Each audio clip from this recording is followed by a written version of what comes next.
Selon les politiques d'extrême droite, si on n'a plus assez de logements sociaux actuellement, c'est à cause de l'immigration. Mais oui, bien sûr. Laissez-moi vous démontrer que cette affirmation est extrêmement fausse. Qu'est-ce qu'un logement social ? Alors, un logement social est un logement à loyer modéré géré par des bailleurs sociaux, publics ou privés, chargés de les construire et de les gérer en les achetant ou en les réhabilitant avec les aides de l'État ou avec des collectivités. L'article 55 de la loi Solidarité et Renouvellement Urbain du 13 décembre 2000 oblige les communes à disposer d'un nombre minimum de logements sociaux proportionnel à leur parc résidentiel, soit 20 à 25%.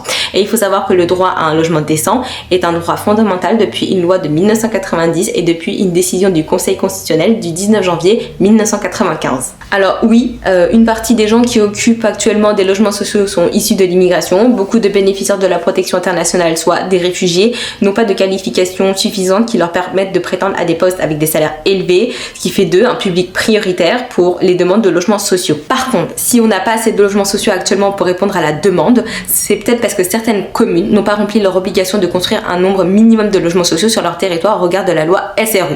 Un rapport de la Cour des comptes rendu en mars 2025 a révélé qu'au regard de la loi SRU, 67 communes d'Île-de-France ont déclaré carencées en logements sociaux au 31 décembre 2023 et sont soumises à des pénalités. Vous avez deux cas. Il y a le cas des communes qui refusent de se soumettre à l'obligation pour des putains de raisons politiques et vous avez le cas des communes qui ont des difficultés à se soumettre à l'obligation pour des raisons financières et aussi pour des raisons juridiques. Premièrement, en ce qui concerne les communes qui refusent de se soumettre à l'obligation pour des raisons politiques, en fait, elles sont juste récalcitrantes à accueillir les ménages les plus modestes et le rapport de la Cour des comptes mentionne notamment Neuilly-sur-Seine. En cas de carence, il revient au préfet d'apprécier la situation et de majorer les pénalités de retard imposées à une commune au regard du code de la construction de l'habitat.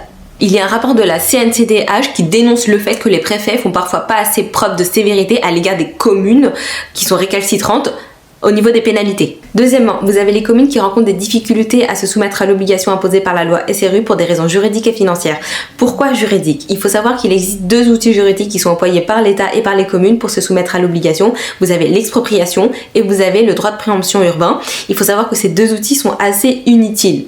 Alors qu'est-ce que le droit de préemption urbain ? Le droit de préemption urbain, c'est une possibilité pour les personnes publiques d'acquérir un bien en priorité lorsqu'il y a un bien qui est mis en vente dans un périmètre prédéfini. Le problème du droit de préemption urbain, c'est qu'il faut qu'il y ait un propriétaire qui veuille vendre son bien, sinon la commune ne peut pas s'en prévaloir. Et du coup, il n'y a pas de terrain qu'il pourrait utiliser pour pouvoir construire des logements sociaux. Et en plus, dans les communes, il y a surtout des petites maisons.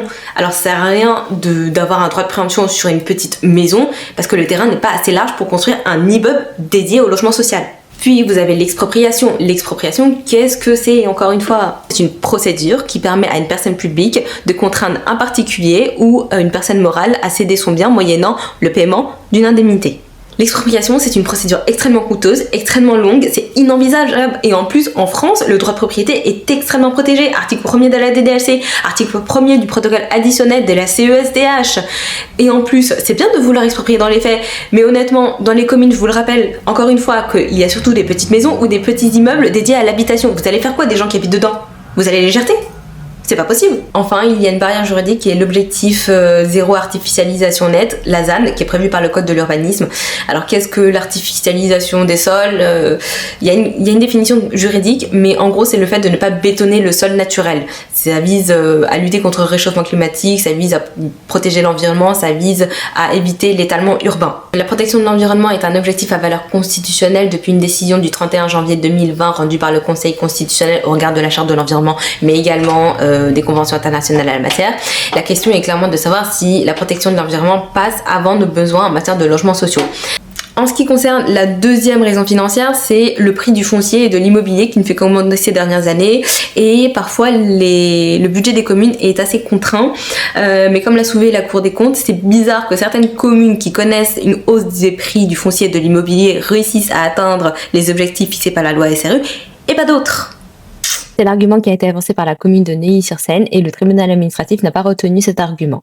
Il y a également des raisons d'ordre sociétal qui fait qu'on n'a plus assez de logements sociaux. Il faut savoir qu'à l'origine, les logements sociaux étaient une solution temporaire. On mettait des gens dans des logements sociaux pour qu'ils puissent mettre de l'argent de côté, pour qu'ils puissent faire un emprunt avec le temps et pour qu'ils puissent se diriger vers des parcs privés. Le problème, c'est que les gens n'ont pas suivi ce schéma. Ils sont restés dans leurs logements sociaux. Puis vous avez le fait que de nombreuses demandes de logements sociaux se font pour des T1, des T2, alors qu'on a construit surtout des T3 et des T4. J'espère que vous avez bien compris que ce n'est pas à cause de l'immigration que l'on n'a plus de logements sociaux. Emmanuelle Cos, la présidente de l'Union sociale pour l'habitat, nous avertit clairement que c'est le sujet de la prochaine campagne électorale et qu'il ne faut pas laisser le RN s'emparer du sujet seul.